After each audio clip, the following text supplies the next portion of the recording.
The first thing that we should say about intersectional theory is that at best, it's an incredibly oversimplistic view of the world. It's very, very low resolution.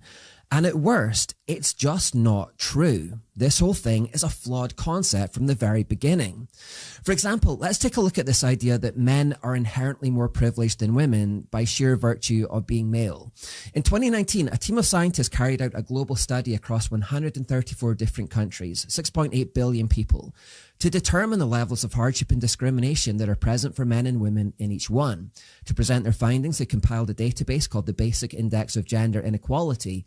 And once all the data had been inputted, they discovered that men are actually more disadvantaged and face greater hardship than women in 91 of those countries, while women are more disadvantaged in just 43. This means that men, according to the study, actually face more daily hardship in more countries across the world than women do. And this was noted to be especially true in the West. Now, a lot of people are going to be asking, well, how can this be? This is not the narrative we're used to. This can't possibly be true. And that's largely because men's struggles are underreported. They're not talked about in the same way.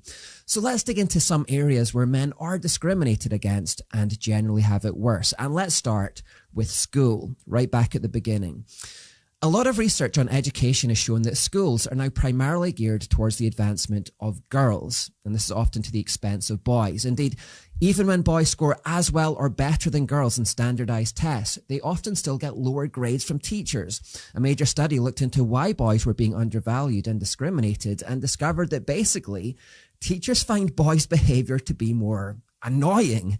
Boys fidget more in class and seem less attentive, and teachers, the majority of whom are female, around 77%, subconsciously seem to factor this into their grading.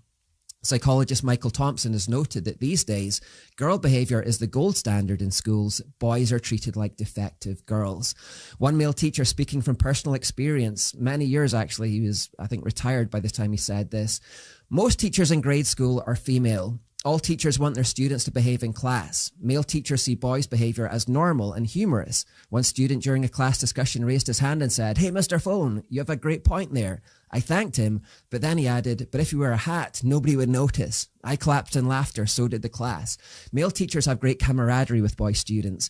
Female teachers, on the other hand, want boys to act like girls in class. Sit up straight, pay attention, don't wriggle around, be quiet, be dutiful. In other words, female teachers expect the boys to be sugar and spice and everything nice.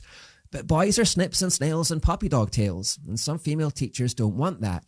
That's why boys get sent to the principal's office far, far more often than girls. Due to this annoyance with boyish behavior, the researchers found that teachers often rated boys as less proficient, even when the boys were doing just as well as the girls in reading, math, and science. They discovered that when the teachers were asked to grade the papers anonymously, not knowing the identity or sex of the student, the boys would receive higher scores, thus showing there's a subconscious discrimination against them in the grading process. And as a result of the female-centric education, boys now do get lower grades. They receive fewer honours and are far less likely to go to college than girls. Boys earn 70% of the D's and F's in school exams. They only earn 40% of the A's. Boys are 50% more likely than girls to be held back a grade, are over twice as likely to be suspended, and nearly 3 times as likely to be expelled. Of high school dropouts, 80% are males. Boys are 95% more likely to be diagnosed as hyperactive, and therefore boys are 70% more likely to be medicated at school age. These troubles through school mean that just 41% of US college students are now male, and for every 100 women that graduate college, only 74 men will. Now, as they grow up, as they graduate, as they enter the workforce, men will be expected to take on more of the dangerous jobs in the world than women. And because of this, men are 20 times more likely to have a fatal injury at work. The 10 most dangerous jobs in the world are logging, aircraft piloting and flight engineering, roofing, iron and steel work, garbage and waste collection, mining, truck driving, farming, and agricultural work, and fishing and construction. Overwhelmingly, these jobs are carried out by men, often in places 90+% of the workforce in these jobs are going to be men. Indeed, although men make up half of America's workforce, they make up 90% of workplace fatalities. Perhaps the most dangerous job that they'll be asked to perform in their lifetime is serving their country in combat. 84% of soldiers in the military are male, and this feeds into a wider and more general notion that a man's life is simply more disposable than a woman's. It's not worth as much as a woman's life, something called the male expendability theory. The theory says that from a reproductive standpoint, the lives of males are simply of less concern to a population than those of females because they're less necessary for population replacement. Therefore, anytime a dangerous situation emerges with a potential loss of life, men are expected to be the ones to put themselves on the front line and basically sacrifice themselves for the good of all. For example, when an intruder enters a family home, it's the man who's expected to confront them, putting his life at risk to defend those inside. Traditionally, when a man and woman were walking side by side on a street pavement, the man was expected to walk on the outside, on the roadside, so that he would be the first one to take the hit if any cars veered off course. When the Titanic sank, 73% of women survived, but only 19% of men survived. And this was due to the social convention that said that women and children should get priority access to the lifeboats, women and children first, because their lives simply mattered more than the men's lives. Indeed, whenever a tragedy is reported on the news, even to this day, and when it involves loss of life, special mention will often be made whenever there are women and children involved. There was a tragedy today. Lots of people lost their lives, many of whom were women and children. That's what they'll say. The inference being that if it were only men who had died, it would be a less sad or significant occasion. If men get into trouble with the law, they will find the law courts are biased against them as well in the West. Men receive harsher punishments than women for the exact same crime, something called sentencing disparity. Globally, 93% of the prison population are male, and this is partly because men are twice as likely as women to be sentenced to jail after a conviction, and on average they receive 63% longer jail sentences than women.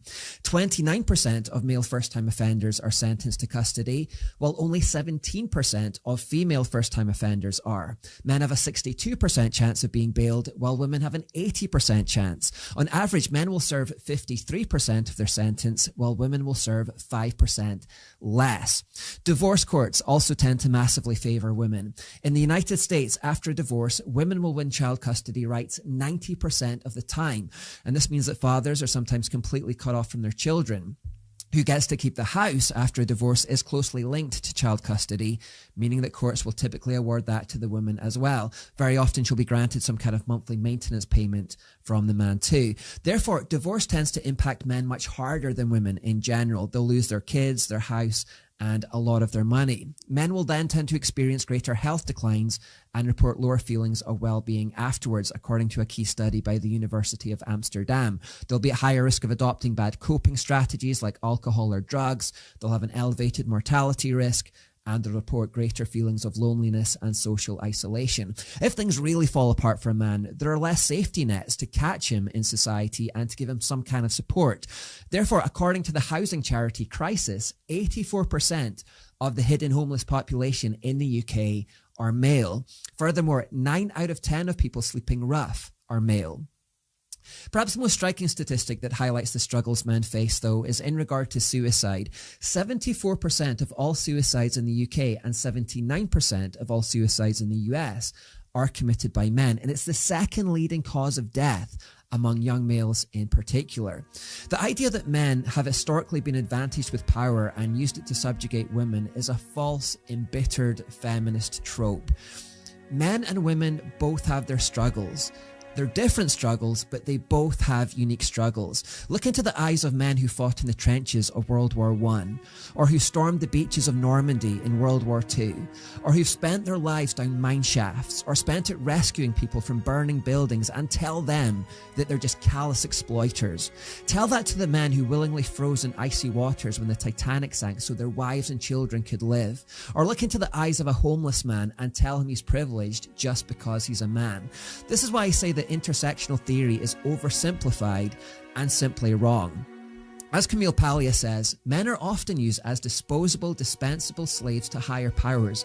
Men have sacrificed and crippled themselves physically and emotionally to feed, house, and protect women and children. None of their pain or achievement is registered in feminist rhetoric, which only portrays men as oppressors and callous exploiters.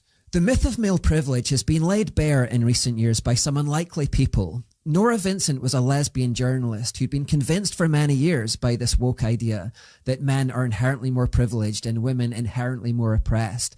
And she intended to prove it by crossing the divide. In 2003, she went undercover as a man called Ned with the intention to write a book about her experiences. She cut her hair short, hired a makeup artist to give her stubble, worked out to gain more muscle mass. She even enlisted the help of a Juilliard vocal coach to learn how to talk with a deeper voice.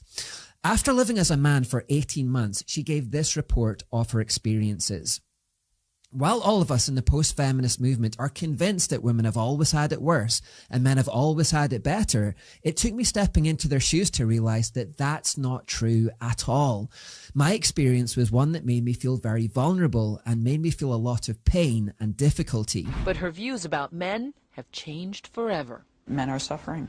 They have different problems than women have, but they don't have it better. They need our sympathy, they need our love, and they need each other more than anything else. They need to be together. Do you think women understand what it's like to be a man? Not at all. No clue. No idea. Nora was so depressed by the shattering of her intersectional worldview that while writing her book, Self-Made Man, she checked into a mental health facility and eventually committed suicide. In 2023, a transgender man, that is a woman living as a man, went viral on social media when she spoke of similar struggles. She created a TikTok video describing how traumatic life had been in the 8 years since she started living as a man. Nobody told me how lonely being a man is. I had closer friendships with random women I met in the bathroom before I transitioned at clubs because of how open women are than I've had in my 8 years of transitioning, because women are just so much more vulnerable and deep than men. But to have known, and I think a lot of trans men feel this, is we knew what depth felt like before we transitioned. We knew what it felt like to have people want to hug us and to have people want to talk to us and to have a community. And then you transition and you're just a guy walking down the street that people cross the street so that they're not near you. And friendships are so much harder to build. And people are colder. But I also now understand why the suicide rate is so much higher in men. Because this is lonely. And I'm an emotionally mature man. I know how to build friendships, and it is still really, really hard. Try to think about how you can, in your small little community where you feel safe, can reach out to the men in your life and just help them feel maybe seen for a moment. The woke, because of their adherence to intersectionality and because they need it to be true to justify their hatred and their bitterness of men, will often declare that men are, by sheer virtue of their sex, always in a position of power and privilege, and they have life so much easier. The reality, though, as proven by women who have actually tried to walk in men's shoes, is that men are no more privileged than women are. Both sexes experience different challenges, face different hardships, and are each discriminated against in their own ways. For example, I've heard it said that men will never understand how vulnerable women feel on a daily basis, but women will never understand how disposable men feel on a daily basis. And this isn't some kind of competition. This isn't a victimhood Olympics where we each compete as to which sex is worse off. That's what intersectionality would like to do, but that's not what this is about. This is simply to say that intersectional theory itself is a flawed and bitter idea that causes needless anger and hatred and bitterness and rancor between the sexes. Rather than trying to pit the sexes against one another, as intersectionality does, we'd be far better off following the Bible's teaching on this, which says, sympathize with each other, love each other as brothers and sisters, be tender-hearted, and keep a humble attitude. That's a far better way to live. Not tearing one another down, but trying to sympathize with one another, understanding one another, being tender-hearted and humble about the struggles that we each uniquely face as men and women in this world.